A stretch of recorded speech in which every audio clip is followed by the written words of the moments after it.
Chapitre 11. Venant juste de quitter le téléporteur, Breckinridge et son équipe s'aperçoivent qu'ils sont sur une lune. Raymond sort son vérificateur d'air. L'indicateur est rouge. Breckinridge regarde les informations affichées sur l'écran de l'ordinateur du téléporteur. Il apprend qu'il se trouve bel et bien sur Deimos et l'annonce à ses hommes et femmes. Il se rend au tunnel. Il voit une partie d'un corps coupé en deux. Il s'approche du corps et s'aperçoit que c'est celui de Cooney. Capitaine, appelle Robitaille. Il faut trouver un moyen de retourner sur Mars. Pas par ce téléporteur, réplique Breckinridge. Le capitaine fouille le corps de Cooney. Il trouve un bout de papier coupé sur la poche du pantalon de la victime avec le numéro 45147. Il jette un autre coup d'œil à l'ordinateur.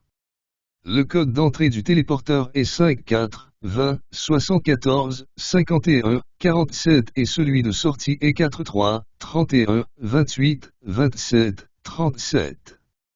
Breckinridge continue de fouiller les menus de l'ordinateur. Il est connecté à l'intranet.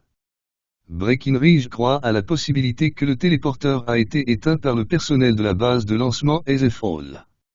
Il réunit son équipe afin de s'adresser à elle. Nous sommes sur la lune de Deimos, confirme-t-il.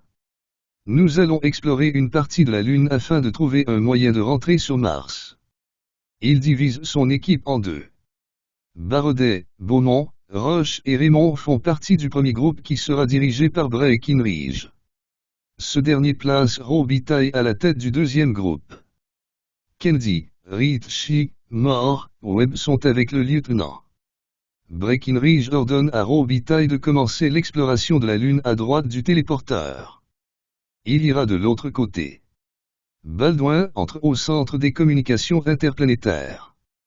Un sous-officier, un sergent, l'informe que le téléporteur a été utilisé sans autorisation. Combien de temps le téléporteur est resté activé, demande Baldwin. 1 minute, monsieur, estime le sergent. L'avez-vous éteint? Oui, monsieur. Aussitôt découvert, aussitôt éteint. Je vais devoir enquêter sur cet incident. Le téléporteur a été activé sur place, de l'extérieur. S'il y a du nouveau, tenez-moi au courant. Oui, monsieur. Les 4 chars blindés retournent au quartier général de la rébellion. Knowlesy et Asburn débarquent de leur transport. Cynthia les attendait. Cooney avait raison, annonce Knowlesy. La corporation a bel et bien un téléporteur. En plus, il est opérationnel, ajoute Asburn. Où sont les autres, demande Cynthia. Ils sont de l'autre côté. Sur une lune. Est-ce que Cooney est avec eux? Cooney est mort. Ce que Cynthia vient d'apprendre la choque. Il était derrière l'équipe de Ripley, raconte Knowlesy. Il les suivait et soudainement, le téléporteur a lâché au pire moment possible. La corporation a repris le contrôle du téléporteur à distance, conclut Asburn. C'est eux qu'il a éteint la machine. Cynthia, est-ce qu'on peut les ramener ici? Seulement si j'ai les codes. Sans ça, ils sont foutus. Sur Deimos, l'équipe de Breckinridge continue leur exploration. Étant moins bien équipée qu'avant, elle avance lentement. Soudain, 4 mutants se dressent devant elle. Barodet, Beaumont, Breckinridge et Roche abattent chacun l'un d'eux.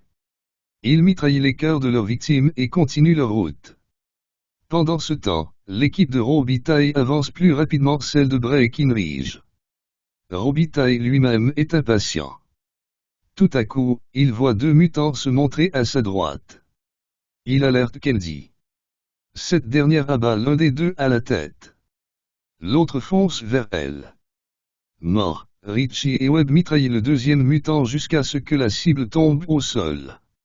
Webb détruit les cœurs des 2 mutants et rejoint Robitaille.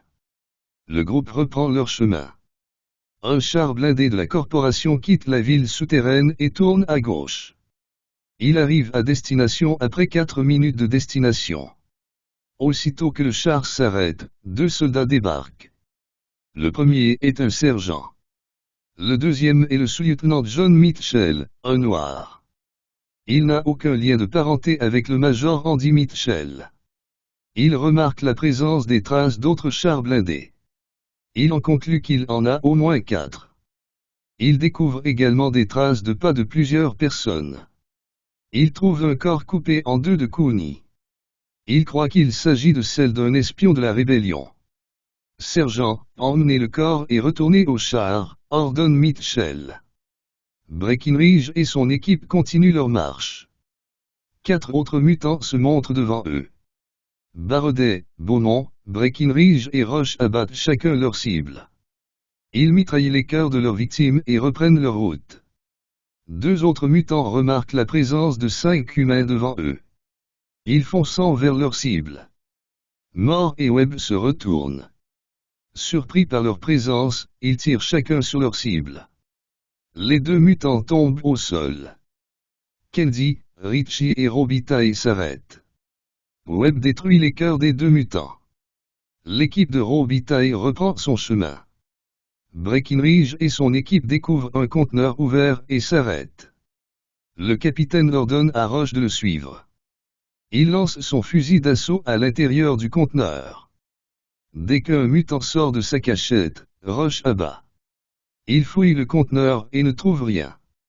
Breckinridge reprend son arme et détruit les cœurs de la victime. 2 autres mutants arrivent derrière le conteneur. Barodet les abat. Breckinridge mitraille les cœurs des 2 autres victimes. Le groupe continue leur route. Pendant qu'elle marche avec son groupe, Kennedy regarde derrière elle. 3 mutants fonçant vers elle. Elle descend les 2 premiers facilement et rapidement. Le 3e parvient à se rendre à 1 mètre d'elle. Kennedy tire à bout portant à l'œil droit de sa cible. Robitaille ordonne à Moore de détruire les cœurs des 3 mutants. Il obtempère. Robitaille et son équipe continuent leur marche. 1 minute plus tard, ils découvrent ce qui semble être une prison. Robitaille prend la décision de s'y rendre. À son bureau, Stimson reçoit Baldwin et Mitchell. D'après le sous-lieutenant, il y aurait eu 4 chars qui se sont approchés du téléporteur. Plusieurs personnes auraient traversé le portail du téléporteur. Seulement une personne, peut-être un membre de la rébellion, a perdu la vie. Où est le corps ? Demande Stimson. À la morgue, répond Mitchell. J'attends encore son identification. Cela signifie que la rébellion sait que nous avons un téléporteur. Oui, monsieur. J'en ai bien peur. Je ne suis pas inquiet. Nous avons un espion à l'intérieur de la rébellion. À la morgue, le coroner identifie le corps trouvé sur le téléporteur à l'aide des empreintes des doigts de la main droite. Le nom de la victime est Stephen Ivy Cooney. L'information la plus surprenante est que selon l'ordinateur, Cooney est décédé à la prison de Deimos depuis 3 ans. Mitchell revient au bureau de Stimson. Votre espion, Stephen Cooney, est mort, annonce-t-il. Stimson est bouche bée. La mort de Cooney laisse beaucoup de questions sans réponse au sujet de sa mission. Le groupe de Breckinridge voit un bâtiment de loin. 2 mutants se tiennent du lieu. Ils forcent vers Breckinridge et son équipe en courant. Barodet et Roche mitraillent chacun leur cible et détruisent leur cœur. Ils rejoignent Breckinridge et reprennent la route. À l'intérieur de la prison, l'équipe de Robitaille se dirige vers le sous-sol et l'inspecte. Elle entre dans une armurerie. Elle trouve des armes et d'autres équipements qui peuvent être utiles. Robitaille range son pistolet et prend un fusil laser. Il distribue des capteurs de rythme cardiaque portatifs à ses membres, met le sien sur son avant-bras et l'active. Après quelques ajustements, il détecte la présence d'un être vivant à 2 cœurs. Cela le mène vers la toilette des hommes. Il voit les pieds d'un mutant dépasser la porte de la cabine sanitaire. Il tire sur son pied gauche. Le mutant hurle de douleur et met son genou gauche au sol. Robitaille le tire à la jambe gauche. La cible crie encore de douleur. Il ouvre la porte et observe Robitaille. Il reçoit un coup de laser venant d'un fusil à la tête et s'effondre.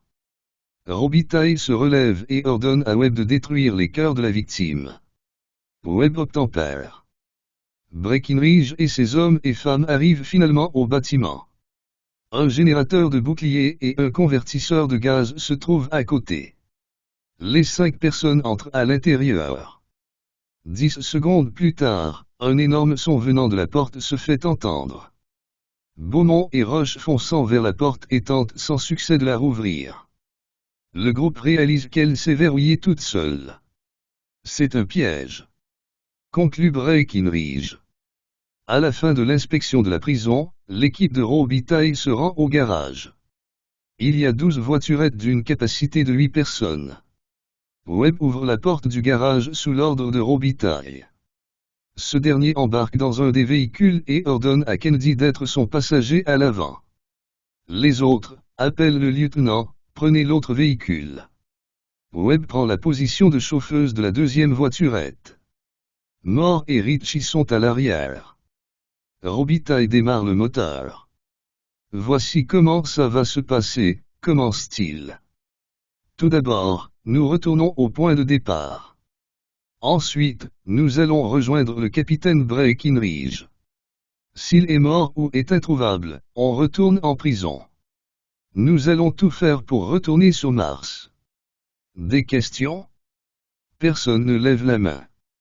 Suivez-moi, ordonne Robitaille.